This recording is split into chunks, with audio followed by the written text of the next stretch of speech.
Enslaved, Odyssey to the West, is the newest offering from the developers at Ninja Theory. Their first game, Heavenly Sword, was a successful action-packed brawler set behind the retelling of an old Japanese legend. With their formula unchanged, will Enslaved be another success, or will it shackle itself to mediocrity?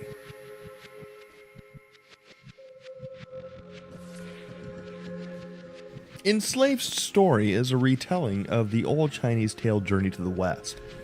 Gone is ancient China and mystical creatures, which are replaced with a sci-fi inspired post-apocalyptic United States, infested with killer robots from a war and are still bent on eradicating the human race. You play Monkey, a rough and tumble loner who, after narrowly escaping a crashing slave ship, finds himself enslaved by the game's other protagonist, Trip, who requires Monkey's assistance in returning to her home. If he can return her there, she will free him, and if she dies, he dies. And the story follows their odyssey to the West. The story is expertly written and told with well-placed cutscenes throughout the 14 chapters of the game, coupled with the storytelling of the talented voice acting cast led by Andy Serkis of Lord of the Rings fame.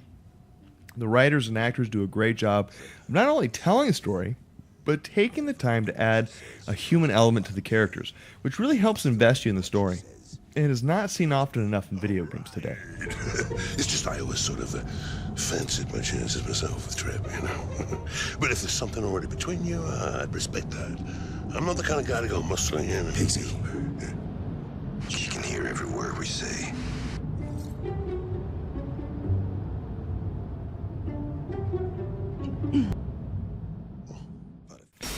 The gameplay is a mix of brawling, platforming, and third-person shooting. The mechanics all really work well in the game, but are hindered by developer hand-holding throughout the experience. Where the brawling is very brutal and fun, it is hindered by predictable AI and a lack of variety in enemies to fight.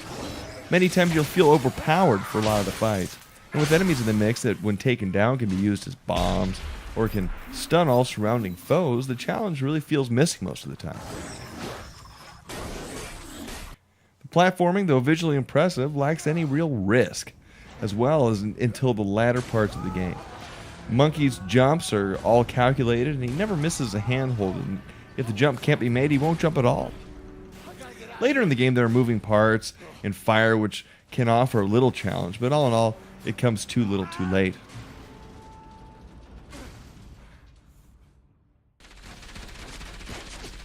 The shooting seems least affected by the developer's handholding. You can shoot plasma or EMP blasts at about anything, and the mechanic works very well. The developers help the player by showing crosshairs over important targets in the boss battles, which don't really hinder the shooting too much, and in some situations is welcome help. All in all, the gameplay is mechanically sound and will work for you. It's just that you won't feel challenged most of the time, and you'll feel like you're going through the motions for the roughly 8 to 10 hours it'll take you to complete the game.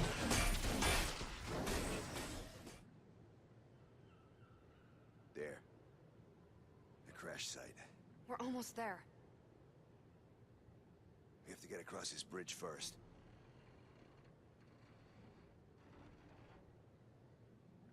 Let's go.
Something's not right here.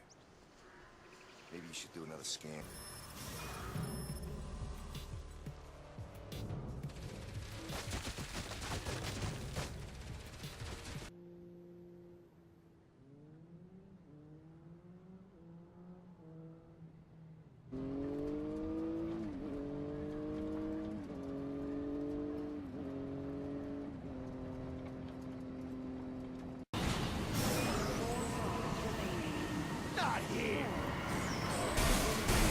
Dunno. All I know is it works some places and not in others. It must be able to resonate with static.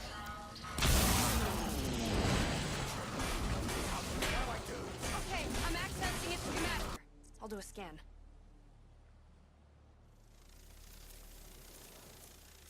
That's our way out. I'll mark it. There's something different about that mech on the left. I think its gun arm might be detachable. Okay, let's see if I can rip it off. Distracted!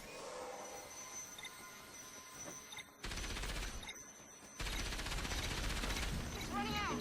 Be careful!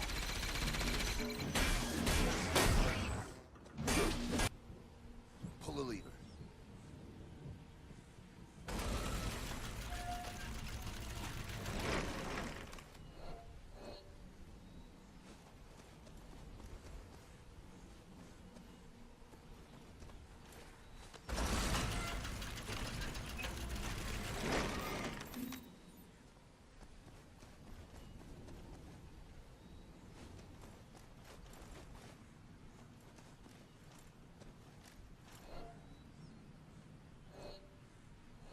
Trust it.